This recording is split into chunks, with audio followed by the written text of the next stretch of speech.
Hi, today I'd like to discuss part 3 of Anna Karenina. This video will contain spoilers for the first 3 parts of the novel. If you're at part 3 and you're still interested in this book, you, my friend, are very patient. It's less exciting, less eventful, there's more talk about farming.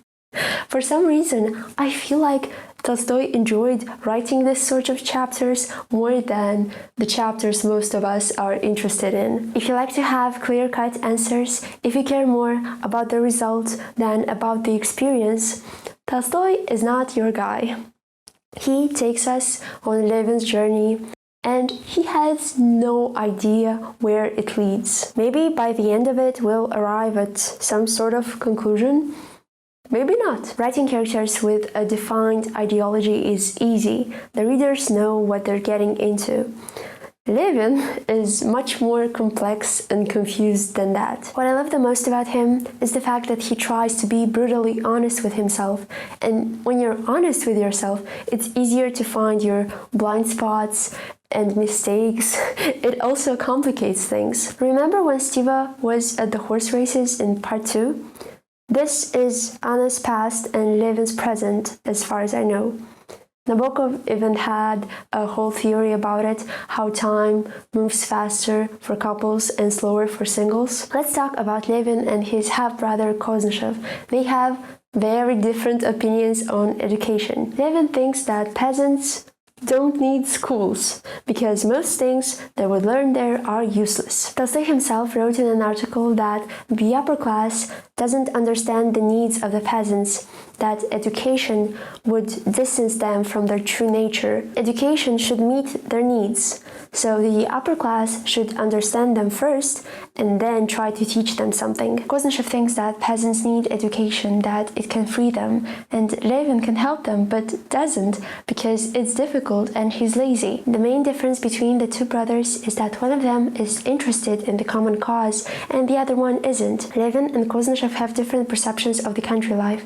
Levin mows and feels closer to a peasant than to his own brother, while Koznishev thinks about chess and the conversation they had the previous day. Stiva Oblonsky is so bad with money that his wife and children have to live in the countryside for a while. For Dolly, this is the place to hide from everything, from the fact that her husband doesn't love her anymore and that they're unhappy. She likes being busy, her children need her, and if it weren't for them, she would be stuck with her thoughts. As an adult, her experience at that house is very different. She feels overwhelmed by all the problems that come up.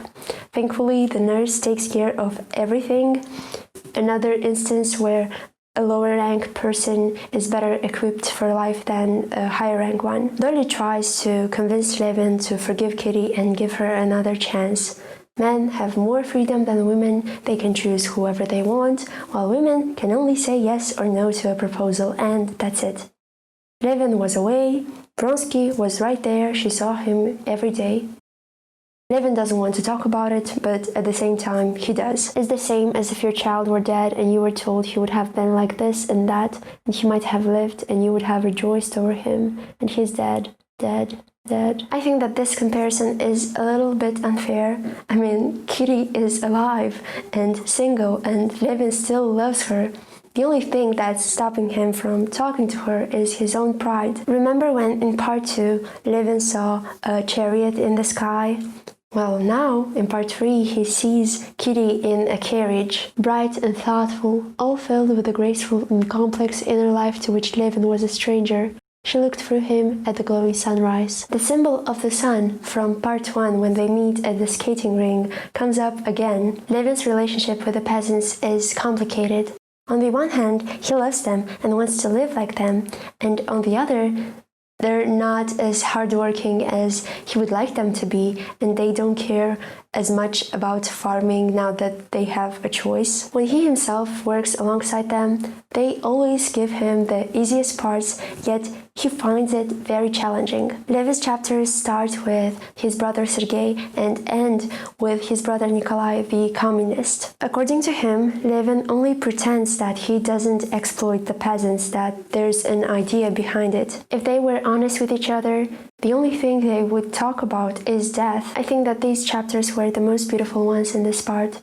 There's nothing special about them, yet beauty isn't found at fancy parties where you can't see who's behind the mask and you're just playing games.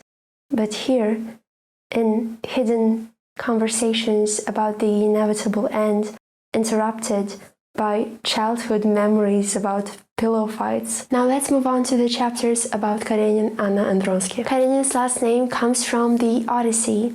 It's Karenon and it means head. As you might have noticed, he usually follows his head rather than his heart. In this part, both Karenin and Vronsky consider the possibility of a duel. Karenin thinks about religion and exaggerates his importance for Russia and his friends. He is innocent and doesn't deserve to die for someone else's mistake. Even if he won the duel, it wouldn't be satisfying. It wouldn't change the fact that he has a criminal wife and son. The only way he can win is to punish Anna. I don't believe that the only thing he cares about is the way he's perceived by others. He actually feels hurt and betrayed. In part 1, when he was talking to Anna, he was so excited to tell her what happened to him while she was away. It seems that she was his only real friend, judging by the way he interacts with others. Anyway, they were definitely close, by his standards at least. Vronsky's train of thought is different, pun intended. If Karenin challenged him to a duel, he would have sacrificed himself. As his mother described him to Anna, then Anna to Kitty, he is a hero and he wants to remain one. In part 2, after Betsy's dinner party, when Karenin confronts Anna for the first time, she says, "It's late now, late. Does she want to go to sleep? Or is it too late for them to discuss their relationship? There's no way back, she's already in love with Vronsky." Afterwards, she lay for a long time motionless, her eyes open, and it seemed to her that she herself could see them shining in the darkness. Remember when Vronsky saw Anna for the first time, she deliberately extinguished the light in her eyes. Well, now, after the party, she can no longer do that. She herself sees how much she loves him. And she doesn't try to hide it anymore. In part 3, after Anna's confession, Karenin felt like a man who has had a long aching tooth pulled out. Vronsky's solid row of teeth or strong white teeth are mentioned over and over. He started going bald, and Karenin has a big forehead, and they share their first name. These parallels will make sense later in the novel. In the chapter where Karenin thinks about Anna, the narrative voice intervenes and alludes to his hindsight bias, also known as "I knew it all along" phenomenon. He knew that Anna was wicked, but for some reason he didn't think about it until Anna explicitly said that she hates him and loves Vronsky. He simply refused to see it. If in the previous parts we could see things from his perspective, here we become acutely aware of the lies he's telling himself. And we wouldn't want to relate to a hypocrite, right? Because we're all honest with ourselves 100% of the time. And even when we're vulnerable, we can be objective, right? I really like the technique Tolstoy uses here. It distances you from the text for a little bit, but the insights you can get about yourself are priceless. I mean, if you read even one entry from Tolstoy's diary, and it wasn't one of his good days, you'll find so much self-criticism. No wonder he's so cruel to his characters and exposes their innermost thoughts. Sometimes he tries to be unbiased, but I think that you can clearly distinguish the author's position from Anna, Vronsky, or Karenin's. Karenin doesn't want to challenge Vronsky to a duel and doesn't want a divorce because it would hurt his reputation and it would be humiliating. The only solution which would both punish Anna and won't change anything about his life is to end the affair. Both Alexeys value duty. We already knew that about Karenin, but in Vronsky's chapters we discover that although he has a different lifestyle, he still follows certain rules and manages his finances a few times a year. If Kitty had known that about her crush, she wouldn't have been so obsessed with him. In part 2, she tells Varenka that she can't live by rules, only by her heart. Thank God Vronsky isn't a modern-day influencer, because I'm sure that he would find an audience and most of his rules don't make any sense. He has one problem which he couldn't predict when he made up these rules: Anna's pregnancy. Since he gave up a part of his income to his married brother and his mother doesn't give him money anymore, now he has financial problems on top of that. And he would also have to give up his potential career opportunities to be with Anna. While Karenina writes the letter in which he asks his wife to keep things as they were before and end the affair, obviously, Anna is worried that he would take Serozha away from her. Have you noticed that Anna is not the same person we met in part 1? She's not that intelligent, mysterious woman who could solve any problem, not that motherly figure. Remember how she interacted with Stiva and Dolly's children? As Tolstoy points out in part 3, she exaggerates her love for her son. My God, but neither the my nor the God had any meaning for her. While other characters can find solace in religion, she can't, because she can't live without her sin. She would have to end the affair to be forgiven, and without it, her life would be meaningless. For Karenin, it was easy to make this choice, to force Anna to come back to him.